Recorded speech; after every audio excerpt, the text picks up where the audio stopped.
This is the last day of Christmas. So again, let me greet you, Merry Christmas. Amen. Huling araw ng Christmas. Tomorrow, we will be celebrating the feast of the Epiphany of our Lord. Now, our Roman Catholic brothers, they have the feast of the Epiphany today. Okay? So ginagawa nila yan on a Sunday that is nearest to January 6. January 6, that is the Feast of the Epiphany, but they celebrate it on a Sunday na malapit sa January 6. So today, ito yung pinakamalapit na Sunday sa January 6, kaya they are now celebrating the Feast of the Epiphany of our Lord. But in the CEC, today, we celebrate this as the second Sunday after Christmas, after the birth of our Lord. Okay? Bukas tayo magsa-celebrate ng Feast of the Epiphany. And even though it falls on a weekday, Monday, patuloy natin i-celebrate yan on that day. Okay?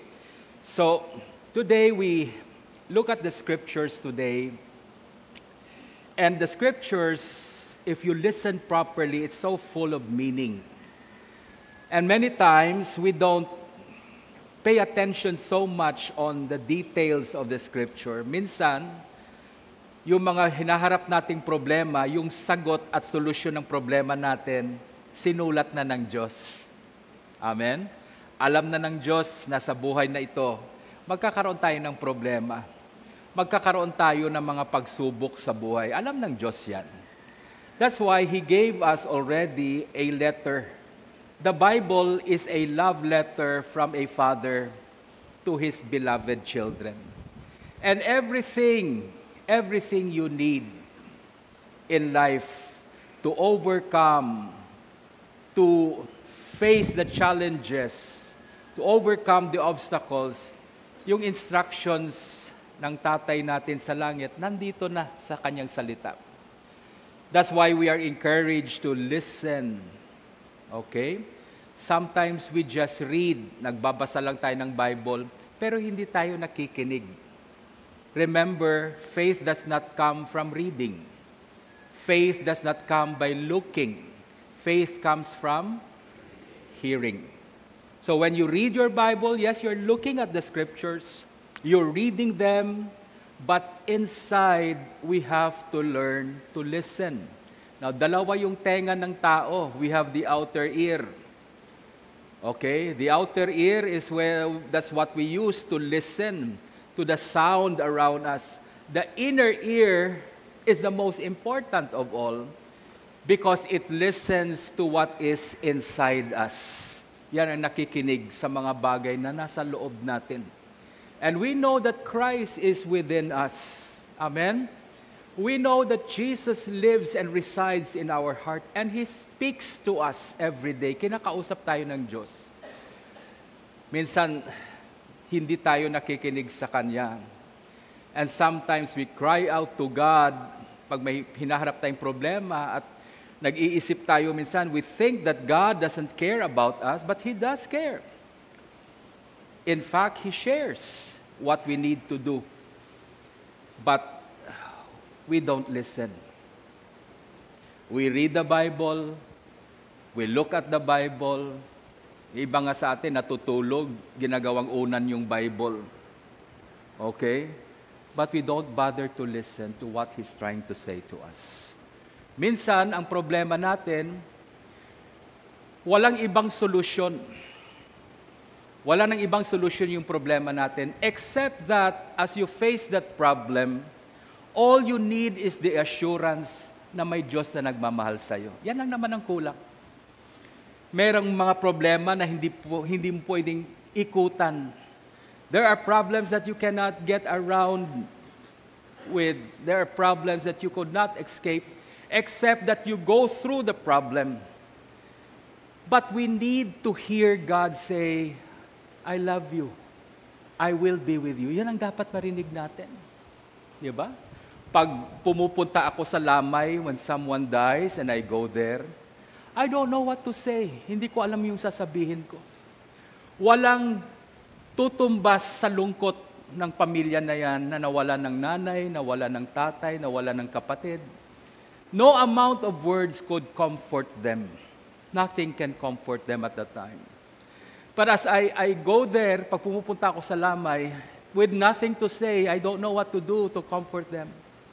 Your presence alone, when people see you, oh, nandito si Father, when you come, it brings so much comfort in their life. Kaya pag uwi ko, galing sa Lamay, thank you, Father. Thank you, Father. Salamat talaga, Father. Tinatanong ko, anong ginagawa ko? Ba't kayo nagpapasalamat? Pinakain niyo pa nga ako eh. Dapat ako magpasalamat sa inyo. But they receive comfort by just being there. Amen? Your presence alone brings so much healing and comfort and peace and consolation to the family.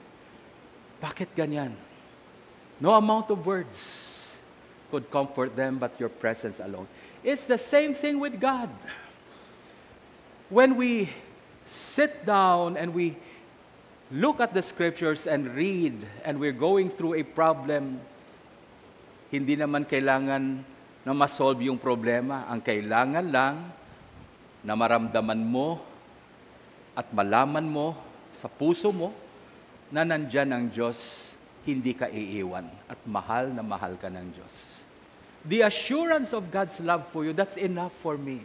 You know, when I was hospitalized and people came to visit me, wala naman silang magawa. Yung pagbisita nila, hindi naman magpapagaling ng sugat ko. Okay, they come there and it will not heal my wound. But it gives me the strength to bear the suffering that I'm going through. Why? Because of the presence of that person who came out of his way just to visit me. Amen? Ganon din ang Diyos.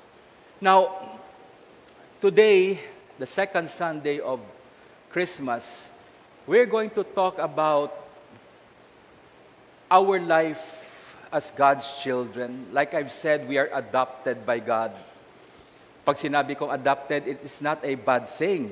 Ibig sabihin yan, pag in-adopt tayo ng Diyos, talagang pinili ka ng Diyos. Amen? At hindi lang pinili, ginusto ka ng Diyos. Okay? Even before you were born, the scripture says that God already knew you. God already saw you. And because He did see you already, nakita ka na ng Diyos, with all your success and failures, nakita na ng Diyos yan, and because He saw you, He already loved you. Wala ka pang ginagawa, wala ka pang sinasabi, minahal ka na ng Diyos. Amen? That's why because He loves us so much, He adopted us to become His children. Pwede naman tayong hindi i-adopt eh. Pwede namang sabihin ng Diyos, oy, cute nyo. Okay? Pero hanggang dyan lang kayo. Huwag kayong lumapit sa akin. No, the Father did not do that. When He loved us, pinili ka niya. That you become His child. And anong ibig sabihin yon? What does it mean? It means that everything He has is already yours. Because that is what true love is. True love, you find a way to give. Pag ayaw mo magbigay, hindi po pagmamahal at pag-ibig yan. The Father loves us so much, He wants us to receive. He wants to bless us, to give to us. At hindi lang yung bigyan tayo ng konti para mabuhay lang. No, He wants to give everything He's got. Sigurado ka ba, Father? Yeah. You look at the cross. He gave His best. The best that God has is Jesus. And yet, binigay niya sa'yo si Jesus. Okay? Now, will God withhold anything from you? No more. He has given you His best. Meron ngang isang pare na nagturo sa akin, sabi niya, pag pumunta ka sa Diyos at may kailangan ka, huwag ka nang humingi, sabi niya. Bakit? Wala nang maibibigay ang Diyos sa'yo. Bakit? Binigay na lahat. He has nothing more to give to you because He has given you everything. All we need to do, sabi niya, when you come before God, is just to tell God, Lord, thank you. Thank you for my healing. Thank you for the food. Kaya nga, puro salamat. Bakit? Because we know God already gave us everything. When He gave Jesus to us, He gave us everything. Yun lang, tayo, minsan pag hindi natin nakikita, akala natin hindi binigay. Kaya nanghihingi pa rin tayo. Well, it's okay. But when you come to that point and realize and understand in your life that God has given us everything that pertains to life and godliness. Anong ibig sabihin ng everything? Ha? Anong ibig sabihin ng everything? Lahat. Now, ano ibig sabihin ng lahat? Everything. Okay. Ang ibig sabihin ng lahat, ibig sabihin nun, walang isang bagay na natira sa Diyos dahil binigay niya lahat. He gave us everything that pertains to life and godliness. Everything you need in life to become the person that God wants us to be. Everything you need in life to live as the best version of yourself, God already provided that. That's why we should be grateful to God only. Pag may kailangan tayo at hindi natin nakikita, alam mong binigay na yan. Ba't hindi ko pa nakikita, Lord? Bakit kailangan mo na ba talaga? Okay? We should just be, Father, I thank you. I thank you for the food. Kahit walang pagkain. Wala akong nakikita ng pagkain. Lord, thank you for your provisions upon us. Why? We know God already gave us. Amen? Now, what is our response? Because of God's adoption, we become His children. He provides for everything we need. Anong response natin dyan? How do we respond to God? Well, we say, we will thank God. That's true. We should thank God. Ano pang response natin? We should love God. Amen? Amen? Kung minahal ka ng isang tao, anong klaseng tao ka hindi ka marunong magmahal? Hindi ka marunong magsukli ng pag-ibig na binigay sa'yo? Well, if God loved us, our response is we say thank you to God because we don't deserve it. Hindi natin binili yung pag-ibig niya. Binigay niya lang kusa. Bakit hindi natin binili? At bakit binigay niya? Kasi hindi nyo kaya bayaran. Mahal yan. Amen? We should love Him. Yes, we should revere God. We should adore God. We should love Him. We should love His presence in our lives. We may not understand what He's doing sometimes in our life, but we know He loves us. Sapat na yun. Amen? Sapat na yun. Yung mga batang secure sa magulang nila, kahit paluin sila ng magulang nila, inaakap nila yung magulang nila, umiiyak sila sa sakit. But they don't turn away from their parents because they trust that whatever my dad, my mom is doing to me, it's for my good. Bakit? Alam ng mga bata, mahal sila ng nanay at tatay nila. Amen? But today, I will talk to you about another response. If you realize that God has chosen you, adopted you to become His child, and poured out His love on you, one of our response should be, we should serve Him. Amen? Kaya, maganda talaga kung may anak ka na babae. Kasi yung anak mong babae, pag nakaupo ka, alam na ng anak mong babae, ugali mo talaga, magkakape ka, hindi ka pa nagsasabi, nagtitimpla na. Diba? Okay naman yung mga lalaki, minsan tatanong, gusto mo kape pa? Okay, tatanong pa, diba? Gusto mong kumain? Yung anak na babae, hindi ka na tinatanong, pa, kape. Pa, may biskuit.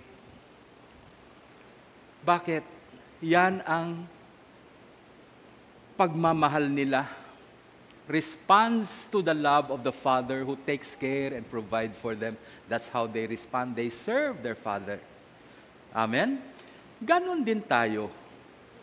Service of God is not a burden if you love God. Hindi mabigat yan. Bumibigat lang naman yan, hindi dahil sa trabahong binibigay sa iyo. Bumibigat ang trabaho at pag-serve natin kay Lord because kulang ito. Bakit kulang ang pagmamahal sa Diyos? Kasi hanggang ngayon hindi mo alam, mahal ka ng Diyos. Amen? If we struggle to love God, it's because we struggle to understand that God loves us. The scripture says, it's not that you love me, but I have loved you. Amen? Yan ang sabi ng Diyos. It's not that you love me. Hindi ako hungry for your love, no? But I'm hungry to love you. If you realize and understand that now in your life, then you will love God naturally. And how do we love God? Yes, we praise Him, we sing songs to Him. Yeah, that's part of it. If we love God, we will also serve Him. Amen?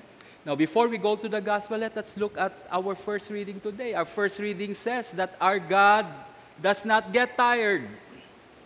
Nabasa nyo sa Isaiah 40? I was reflecting on it.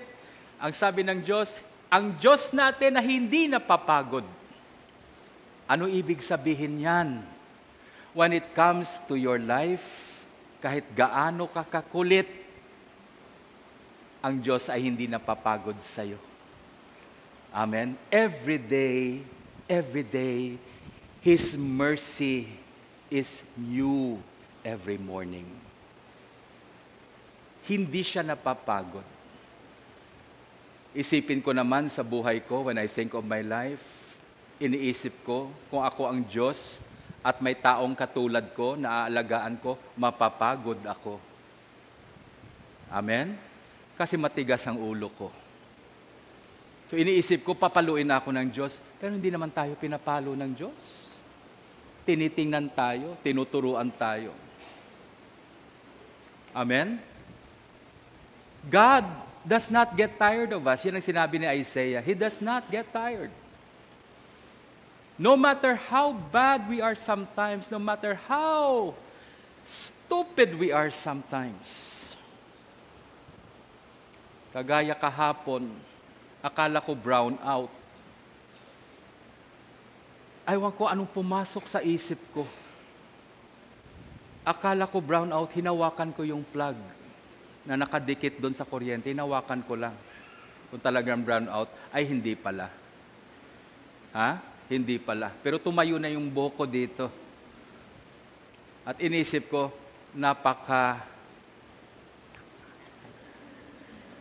talagang.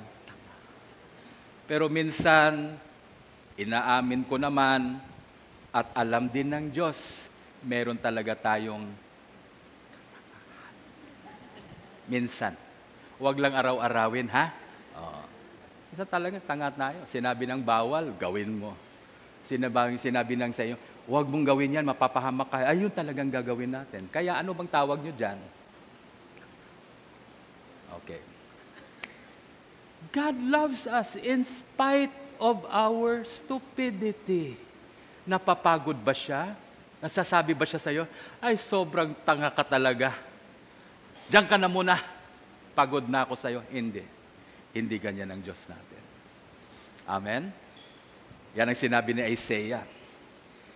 And sabi niya dito, dahil hindi napapagod ang Diyos, then He will give to those who are getting tired, He will give them strength also. O sa mga magulang, yung napapagod na sa mga anak nila. Okay? Sabi ng Diyos, bibigyan ko kayo ng lakas kagaya ng lakas ko. I will give you power just like my power, so you will not get tired of taking care of your children. Pero etong sabi ni Isaiah, some people may get tired. Even the young people will lose their strength. Even the strong people, one day they will fail.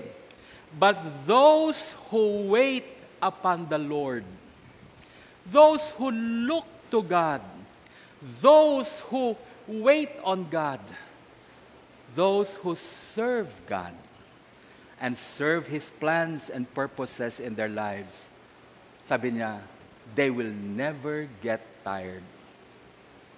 They will never grow weary. They will walk and not be faint. Oh, iba yung naglalakad kang matuwid. Iba yung naglalakad kang ganyan na. Oh, yan ang tinatawag na faint. No? What at puresagid? Sabi ng Diyos, if you look to me, if you serve with me, then you will never walk like that. You will not be faint. They shall run. They shall run and will not get tired. They will mount up with wings like eagles. Wow! Alam mo ba yung eagle? Pag lumipad yan, umaabot ng 6 na oras yan, nandun lang sa ere, hindi napapagod yan. Okay?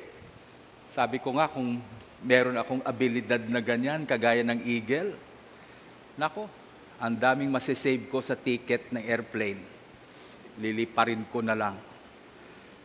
You see, that's what's God's promise. Those who wait upon the Lord, to wait is not just to sit down passively and wait for God to do something.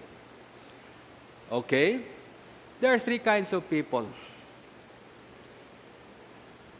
There are people who wait for things to happen. Nag-aantay na lang kung anong mangyari. There are people who makes things happen. Amen? They take the initiative and make things happen. And the third, there are people who don't know what is happening. Ayan. If we serve God, we wait on God, He will give us the ability and strength to do something in our life. Life will not be boring if you look to God every day and you find your strength in Him. Life will not be boring. Bakit? God will give you the ability to attempt great things in your life. We accomplish little because we attempt little. In this 2025, as a community, we will attempt great things. Amen? And with God, who supplies strength and ability, I know we can accomplish great things. Amen?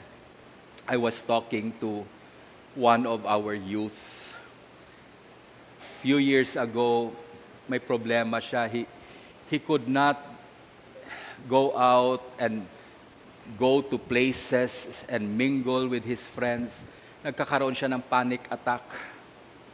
And he got so frustrated because he cannot leave home. Nasa bahay lang siya palagi.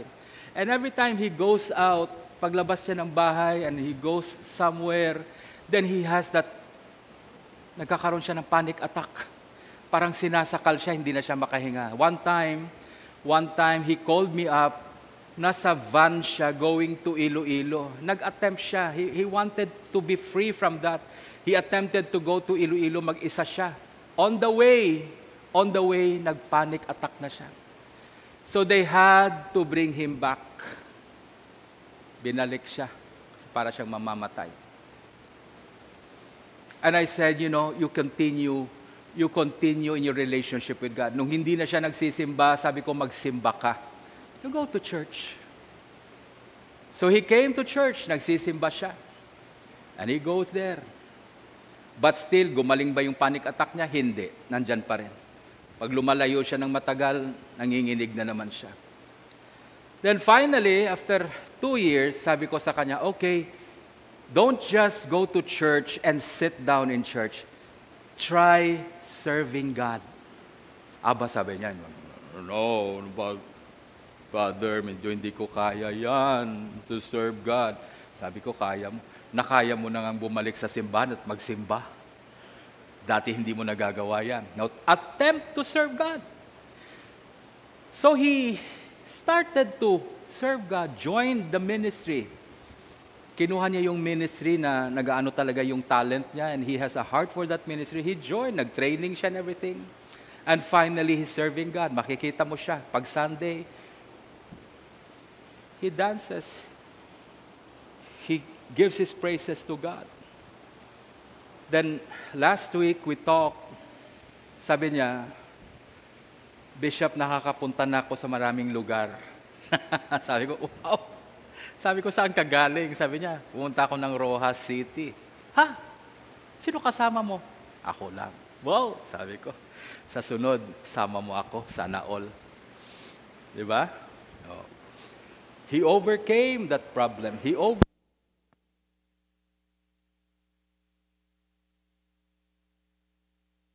Serve God. He chose to serve God. When you serve God, God supplies the strength. God supplies the ability you need for you to be able to serve Him well. Amen?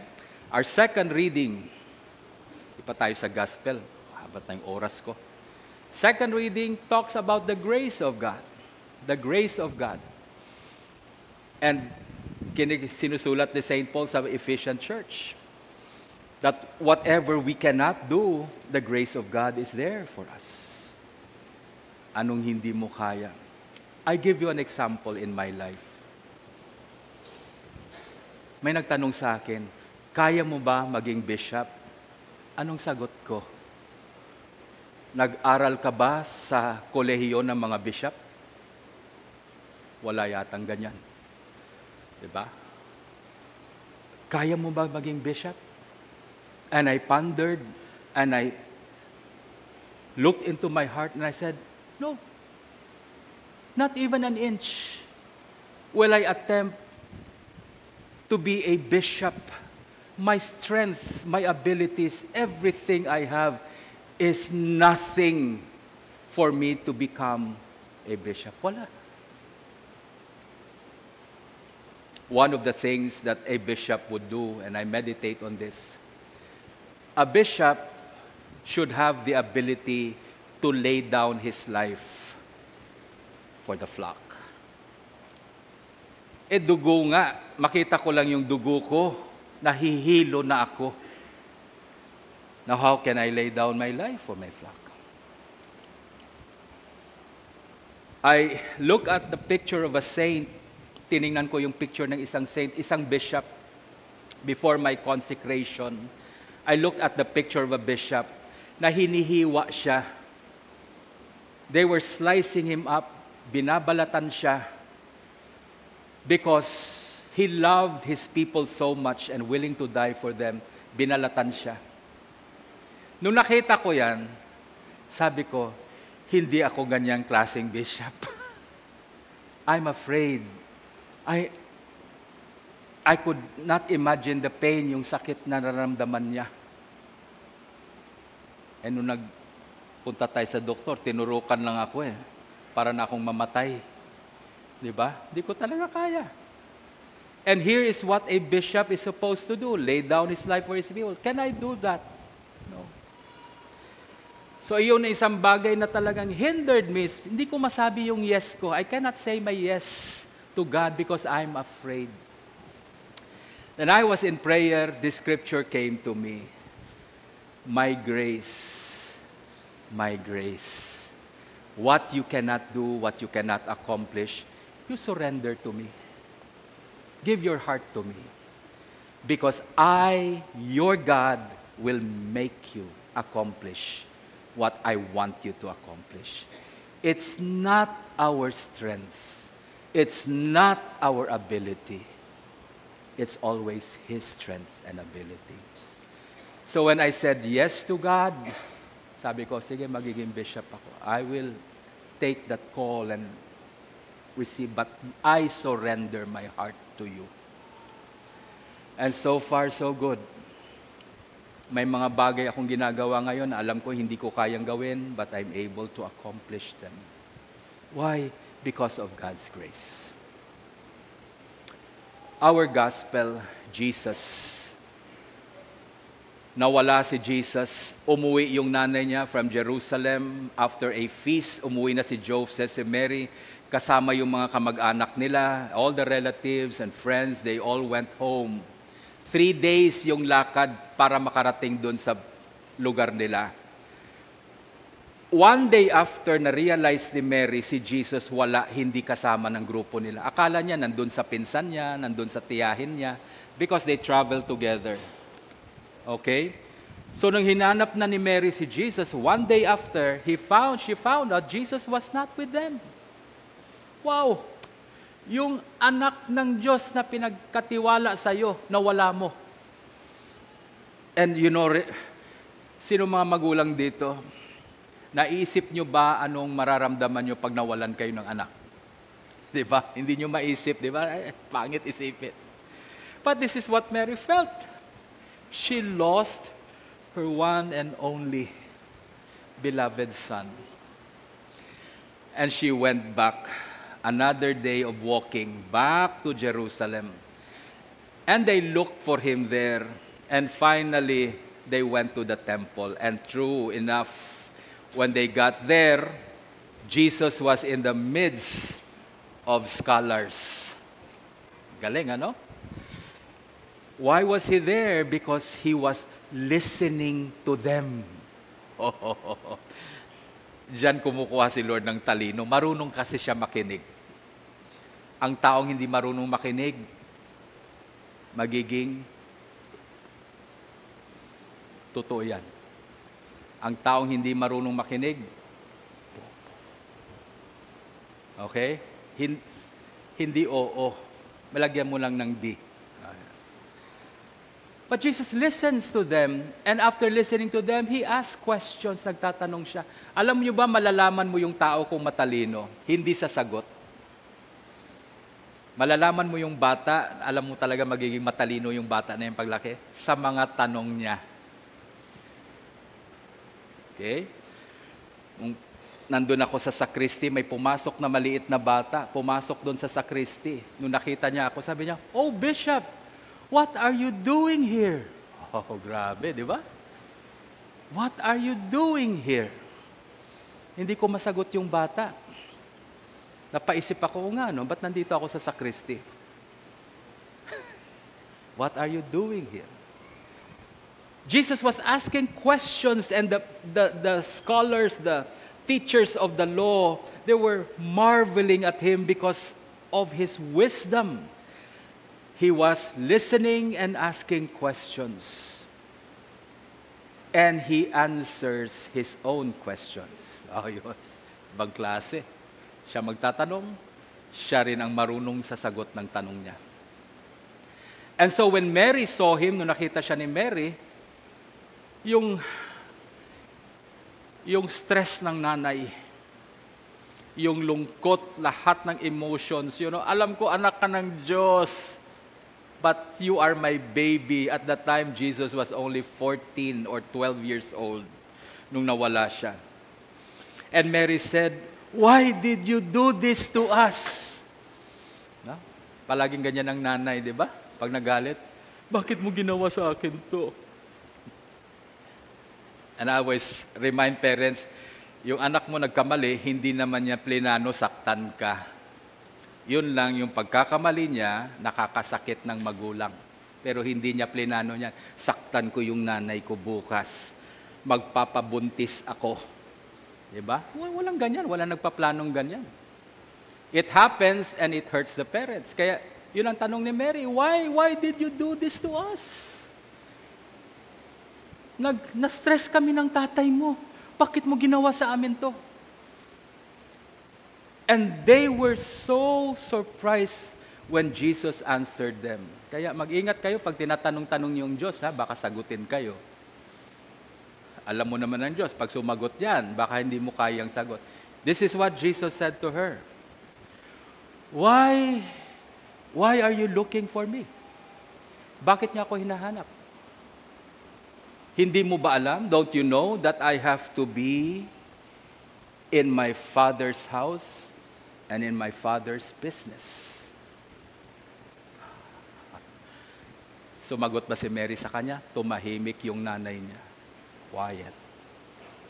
Why are you looking for me? Bakit niyo ako hinahanap?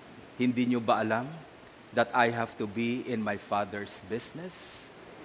And that is the question that I ask each and every one of us. Alam niyo ba yung business ng tatay natin? Anak ba tayo ng Diyos? Talaga bang anak tayo ng Diyos? Are we ready to serve Him? Okay. What is God's business? You have to know your Father's business first before you can serve Him well. You have to know His business first. That's why this Sunday, it is important that we know what is our Father's business and how we will go about with that business serving Him. What is God's business? I'll tell you one of His business. Marami siyang business. God is in the business of saving souls. Amen? Yan ang business ng Diyos natin. He saves souls. We should be involved in that business also. Now, minsan we live a Christian life, but when it comes to serving God, hindi tayo seryoso eh. You know, ang Christian life natin, we just, kind of ride along, pasimba-simba, and Kristiyano, kung amat man, if that's not convenient, ayoko maging Kristiyano. Gusto ko maging bastos. Ganyan tayo eh. But here, Jesus confronts us that as a follower of God, I should be in His business. I should get involved in His business. Amen? Amen. I know a friend, pinaaral siya ng tatay niya. Yung tatay niya, farmer. Magsasaka yung tatay niya. Hindi ko alam kung ilang kalabaw ang binenta ng tatay niya. Nagsasaka every day. Mahirap ang buhay ng magsasaka. Just to send his son to school. Nakapagtapos yung anak niya, naging seaman yung anak niya, nagtrabaho sa abroad, maraming pera yung anak niya. And yung tatay, nandun pa rin sa farm niya. But the son, yung anak niya na pinaaral niya, at mayaman na, lahat ng pera, yung pera niya, binibili niya rin ng lupa para sa tatay niya. Tay, dagdagan mo yung lupa mo. Tay, anong kailangan mo? Kailangan mo ng bagong traktor o eto traktor? He spends his money supporting his father who cannot afford. Nung nawala na yung tatay niya at nag-retire na rin siya bilang seaman, ngayon siya na ang nagsasaka. He knows his father's business. We should know our father's business. We should get involved with the business of God. If we love God, we would serve Him. And how do we serve God? We get involved in God's business. We join God's business. We participate in what God is doing. Yung choir natin, they sing that song, but they're singing to God. They're not singing for us. Amen? Yung mga acolytes natin, they come to church. Now, itong mga boys na to, malalaking pangarap. Tinatanong ko sila, anong gusto nyo maging paglaki nyo? Yung isa, maging doktor. Yung isa, maging abogado. Wow, grabe pala. Mga kasama ko sa altar, mga abogado, mga doktor in the making.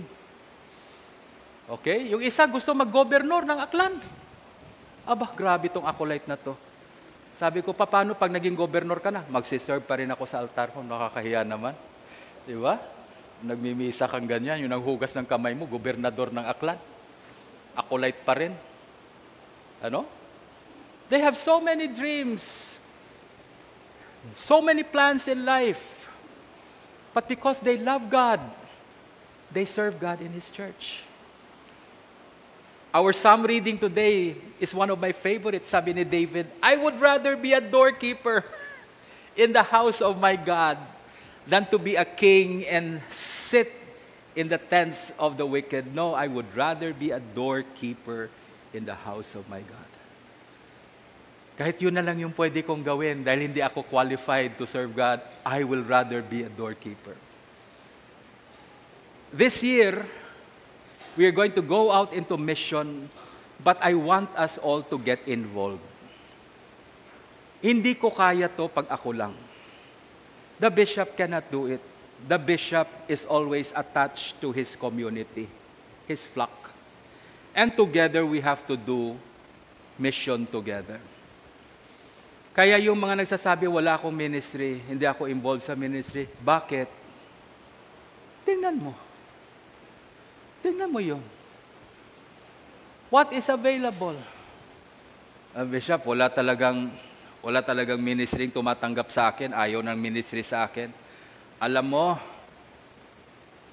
kailangan ko ng tagasara ng pinto at tagabukas. Baka pwede ka. Now, is that a ministry? Ministry yan ni David. I would rather be a doorkeeper in the house of my God.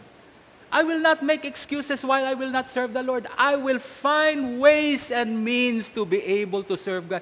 Pero, Father, ayaw nila sa akin. Ayaw ng church sa akin. Ayaw nila. Pakialam ko. You serve God. Find it in your heart. God chose me to become His child, to be part of His family. I love this God. I love my God so much. How can I serve Him? Kaya yung mga hindi na nagsiserve kay Lord, nanghihina na. You know? Nanghihina na, wala ng strength. Minsan magpapaalam na, aalis na ako, Father, lilipat ako sa ibang simbahan. Ba't ka lilipat? Eto na yung community mo. Do you think that it will be better if you go to other communities? No. Ang problema kasi hindi yung simbahan. Ang problema natin ito. Find it in your heart to serve God. Service comes from the heart. Amen? Ayaw ako tanggapin ng choir. Masama daw yung boses ko. Wala na. Kung ayaw nyo sa akin, alam mo, maraming papel sa labas. Pwede kong pulutin yan para malinis yung simbahan. That is a ministry. The beauty about ministry, when you serve God in simple ways that cannot be seen by people, God rewards you openly. You don't have to prove yourself. God knows you. All we need to do is get involved. Every Sunday, pumunta kayo every Sunday. Huwag mag-absent. Why? The liturgy, ang misa na ginagawa natin, this is called the work of the people. Pag sinabing, please stand, tayo tayo. Pag sinabing, please be seated, upo tayo. Pag sinabi natin, the Lord be with you, sagot ka kagad, and also with your spirit. It's really work. To worship God, pagkasama tayong lahat. May magbabasa ng Bible. Pag binasa yung Bible, makikinig tayo. That is your work, to listen to God when the scripture is being read.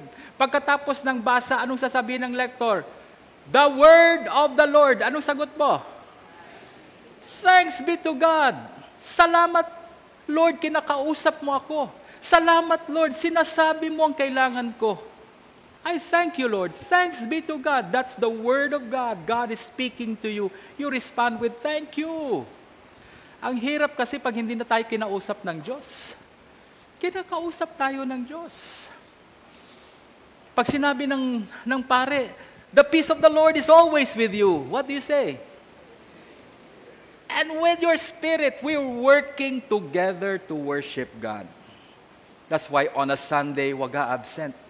You come on a Sunday. You come. Because this is how we love God. We serve Him in the church. Amen. Shall we stand?